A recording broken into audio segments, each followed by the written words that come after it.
Please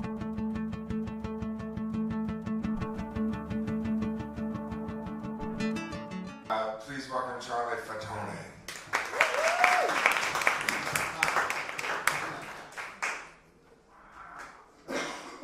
Hi.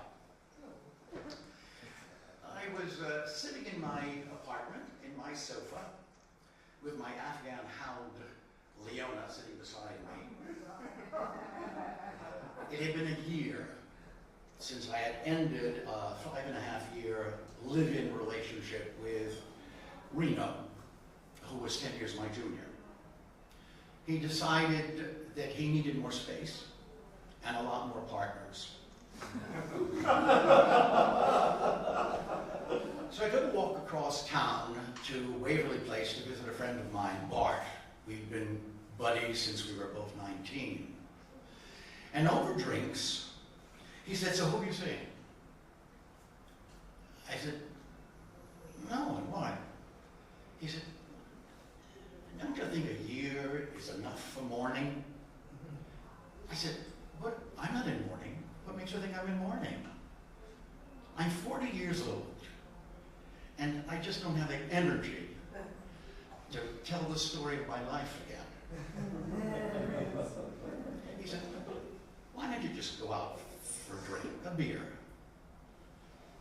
I said, "You know, it's been 6 years since I've been to a gay bar. I don't even know where they are." He said, "Go to Ty's on Christopher Street." I said, "Ty's is a meat rack." He said, "You're not going to get married, you're going for a beer." Well, that logic appealed to me. So that night at 11 o'clock, I entered Ty's. The place was packed with people, guys, from wall to wall. It was October 25th, and it looked as if they were all in dress rehearsal for Halloween. Leather, jeans, multicolored kerchiefs, advertising God knows what. And the smell of cologne, and sweat, and smiles, and beer, and whiskey. The place smelled to me like desire. I looked across the room and there was a space, a white-walled space. And next to it was standing a young, slender, blonde guy. In this room, he looked like a dish of vanilla ice cream. So I took my beer and I walked over. And I was standing side by side. And I thought to myself, what the hell am I deciding? And so we noticed about 4 guys having a very intense conversation right here. And then suddenly one of them just dropped to the floor like a stack of potatoes. His friends just looked down. I turned and I said, "Is that alcohol or drugs?" And he said, "I think it's a combination of both." And so we were talking. In a minute, the guys picked up their friend, evidently had just fainted. And we were talking about how much stimulations we take in our life. And I noticed that he had finished his beer. So I said, "Can I get you another beer?" He said, "No, thanks." And I thought, oh shit. He said, "I don't need another beer, I've already decided, let's go." Well, that's nice.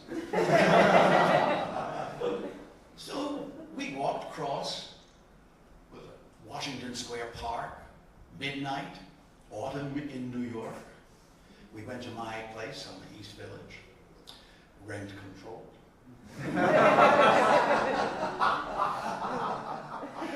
And we exchanged desires. Next morning, we had breakfast, coffee, toast. Leona liked him. And I discovered, he told me his name was Terry. He had a degree in music and he planned on becoming an opera singer. And in the meantime, he had a nighttime job at St. Clair's Hospital as a nurse's aide.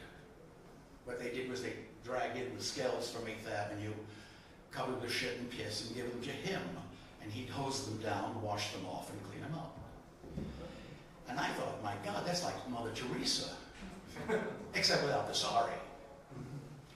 And I also discovered that he was 13 years younger than me. So I thought, well, any consideration of anything at all serious is completely off the table. But that did not preclude us having a little affairette. So we started to see each other, for dinner, movies, stuff. 6 months later, I think we were in my apartment. We'd finished dinner. It was about 9:30. And I looked at my watch. I had to go to work at 11. And I thought, well, we're going to have to make this one a quickie. And we continued talking. And around 10:30, I thought, oh, what the hell, let it go. At 11, I pointed to my watch and I said, you have to go to work. And he said, I'm off tonight. Surprise. Lovely. And he said, incidentally, my sublet is coming due, and I'm going to have to move to find a place. I said, don't worry about it. You know, I'll help you look. And he said, or I could move in here with you. I said, you know, if you know that this apartment has no doors in any of the rooms except the toilet. This place wasn't designed for roommates. And he said, I know. I said, you know, I can be very difficult to live with. He said, that's okay. And I said, well, since your lease is coming due, you can move in for temporarily. We'll continue to look, you know, for a place. 37 years later, on the anniversary of the time we met at Ties, we were married in City Hall because we were allowed to, and we had our wedding breakfast at Ferraro's on Grand Street. We had Sicilian cheesecake and brandy and champagne. And as we were walking along the street, we saw walking toward us 2 old men. They had to be at least 90. They were holding on to each other and creeping toward us. I swear you could not tell who was holding up who. Terry saw them and he said, oh look, that's us in 20 years. I said, may we live that long.